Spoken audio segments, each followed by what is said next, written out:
Good morning, everyone. Welcome to Stock Talk Thursday. I'm with you live this time, not recorded. I'm not somewhere else off on an airplane. You're not getting the Wednesday recording. It is live today. So I'm excited to be back with you and looking at what the market has to offer us today. Let's go ahead and jump right in. Actually, before that, go ahead and throw in your comments and questions. Love to see those again. So whether you're on Facebook or YouTube, love to see those comments and questions. Just allows us to interact and let this be more of a learning opportunity for all of us. Now let's go ahead and jump right in and see what has been going on in the market and what we got to look at. So here we go. We're looking at the S&P, and so you can see that we made a low right down there, close to 3,800. Actually broke.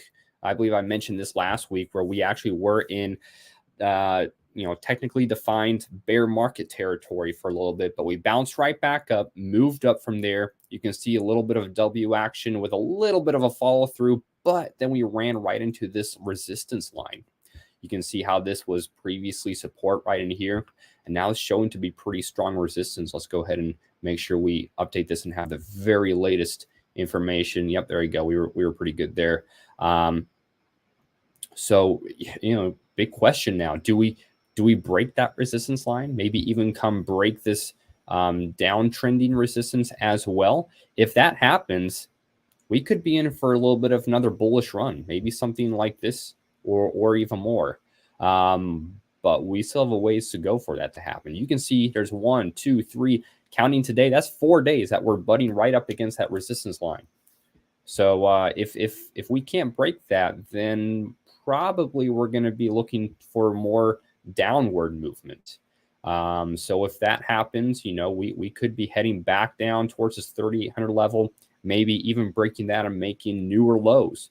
That would make sense with a bear market. Tradeaway's already called a bear market. We're looking at things from a bearish outlook, just based off of what we're seeing technically and in the news. So I'm not convinced of this being a bull run right here. Actually, there's potentially, or this is potentially what they call a dead cat bounce. Sounds kind of morbid, I know, but essentially what that is you have institutional investors who maybe have shorted the stock, and now they're going to go ahead and cover their shorts. And to do that, they have to buy back what they sold to get back to even, essentially. And so you can see a little bit of buying there as well. This is also an opportunity for institutional investors who did not get out before. They wait for a little bit of that bounce and get out with a little bit better of a sell point.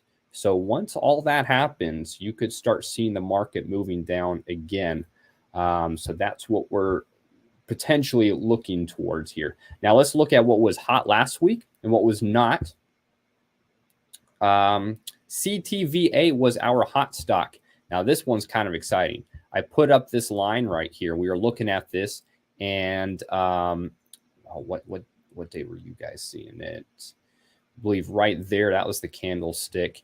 And then the next day it had moved up, and now it just kind of moved sideways. So it broke this resistance line right here. Instead of moving down, it broke this resistance line and then just kind of went sideways, kind of building this base right here.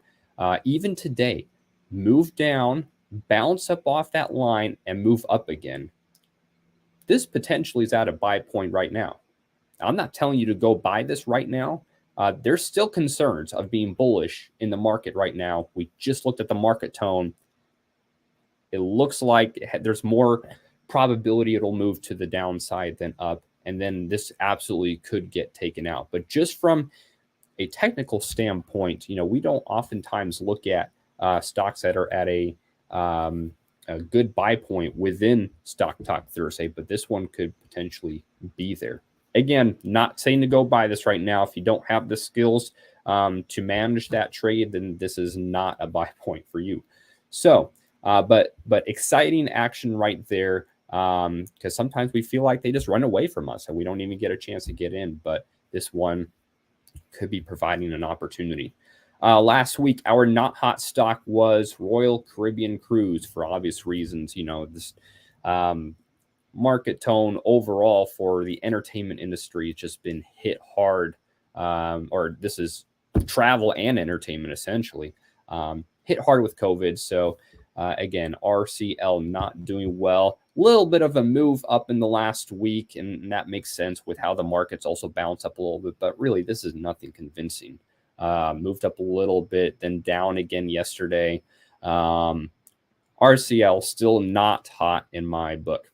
All right, let's take a look and see what is hot this week. So here we go, hot stock of the week. And we are going to switch it up a little bit, and we're going to be doing USO. And I know you're thinking, well, hold up, switching it up. Here we go with another energy stock. But this is not a stock. This is actually an energy ETF. So we're going to break that down here. An ETF stands for Exchange Traded Fund. And so now instead of looking at one specific company within the energy sector or the oil industry, within instead of looking at one specific company, we're looking at the whole industry altogether. So this ETF USO kind of measures the whole oil industry altogether, and you can see this has been very bullish. Just zoom out, look, you got bottom left of the screen to top right of the screen. So it's been going up, and it's been going up a lot. I mean, you can see this is about a year ago. Oh, well, I'm on a 6-month chart. Hold up. So that, there you go. Even just 6 months ago, it was almost half of what it is now. So there's a lot of movement to the upside, and we all have been seeing that. You know that at the prices at the pump and everything have been pretty high. So why are we looking at an ETF? What are the advantages of that? There are some advantages, there are some disadvantages. We're going to go over those real quickly here, just so that you're kind of aware of what we're looking at.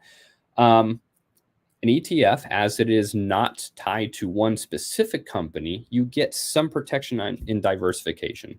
One company could take a hit, but overall, if the whole industry is still doing okay, then since it measures the whole industry, it's moving up. So you get some diversification there. An ETF is a great alternative to a mutual fund. If you're in mutual funds and you can get into an ETF instead, fantastic. Why? ETFs don't carry the same fees that mutual funds do. Mutual funds pretty much have a ton of hidden fees. That's what they are. They have a bunch of hidden fees, and they don't serve you best. So an ETF is a great alternative. ETFs, you also can sell them at any time. If the market just starts going crazy to the downside and you need to punch out of that position, you can sell that ETF anytime. The mutual fund, nope. Mutual fund, you got to wait till the end of the day. So you might be seeing this thing tank, and you might be looking at things and going, oh my goodness, I want to get out right now. You're going to have to wait till the end of the day, and the market could drop 80 points, another 100 points before it's going to let you get out. So you could lose a lot of money there as well. Also, ETFs, as they're not tied to one company, they don't have earnings reports. This is nice for certain strategies. Certain strategies, we're looking at the stock and we're going, oh man, that's at a great buy point, but earnings is coming up in a week, or earnings is tomorrow. And then you have to wait. And then that earnings report could mess up that pattern you're looking at. ETF doesn't have that same earnings report issue because it's not tied to one company. One of the negatives of an ETF is that there's not going to be fundamentals tied to a specific company. We could look at a company and dive into the balance sheet and everything and look at their price to earnings ratio, make sure it's a growth stock, and you can see, okay, yes, the fundamentals are good. You have that ability with a stock, but not the ETF, because it's covering so many different companies essentially. And you can see this reflected in charts by Tradeway. You see how the technicals is green and the insiders box is green. If you don't know where I'm looking at the top left right here. You've got these 4 boxes. But then when it comes to the valuation and the fundamentals, it's grayed out because there is none. So a little bit less to work with there when you're dealing with an ETF, but still good things to consider. All right, some fun statistics I always like to go over. Let's look at the COVID low. COVID low on USO was down around $17, up at about 87 right now. So what is that? I mean, we're over 5-fold of growth, over 5 times growth since the last couple of years, since the COVID low. So that's a pretty big move right there. Let's drop some lines here. Initially, look at this. Initially, when I was looking at this chart, I'm like, wow, this is fantastic price action. Let's put a line right across here. You can see that it closed right below that line, and we came right up to that line on Monday, Tuesday, was it? That was Monday right there. And then Tuesday, gapped above that, closed right on the line. Wednesday, yesterday, it held. Today, bounced off that line and moving up. Could be thinking, wow, that's a pretty good buy point. But here's a lesson in we want to make sure we also go ahead and take a look at other time frames. Because now when we look at this COVID low and we look to the past, you can see our line right here. We're going to go ahead and drop just a horizontal line. So we're going to drop it right there. This is the top of that wick that we were looking at, and this is today. And this, again, is on a weekly chart. But this, you draw this all the way back to the left right here, and this used to be support. So right here where we are right now, about $87, $88, that used to be support before the COVID crash back in 2019. Investors do remember these lines. They see these lines as well, and they know what the price action has been. And so they're not going to be caught off guard by this.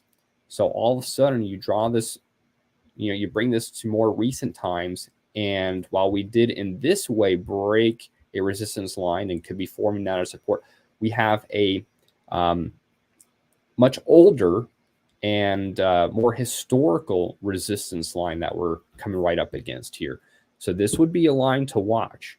I don't know if I'd want to go ahead and just get bullish in this right here unless we can go ahead and break this line right about the $88 mark. So definitely some good things to consider there. We go ahead and make sure we're not missing any comments. Looking good there. All right, let's go ahead and jump right into what is not hot. This is our not hot stock of the week. And believe it or not, we have Apple. Now, I know what you're thinking. You might be thinking, what? Apple? Apple's always this, on a bull run. It's always so hot. They've got, I don't know, was it trillions of dollars of cash in the bank? If not, it's like hundreds and hundreds of billions of dollars of cash. It's ridiculous. They're doing so well. Well, when you're talking about cash in the bank and how well they're doing on the balance sheet and stuff, you're really getting down to fundamentals. And yeah, the fundamentals are green. They do have a green box in the fundamentals. The valuation's even green, so that's good as well. However, as the overall market's kind of been shifting towards more of a bearish market tone. Institutional investors have been pulling out of tech stocks. You can see that reflected in the NASDAQ, where the NASDAQ's been getting hit pretty hard. They've been pulling out of tech stocks and putting more into like consumer defensive type stocks. Different positions that'll hold up better when we go into a bear market, or even energy, as energy has been going up. And you can see this reflected with the red O right here. That's for insider circle. So how invested are the big boys within that company? So just a quick glance at that, you can see they're not super invested in Apple right now. And you can see this reflected in the chart here. Look at this. Just a few months ago, we were up at almost $180 a share. We made it all the way down to $132 a share. It's a 26% drop in just a couple months. That's pretty big for Apple, because Apple's not really known for being the bearish type stock. But for the last couple months, this has been moving downwards. You've got the EMAs are all inverted as well. 10's below the 20, which is below the 50.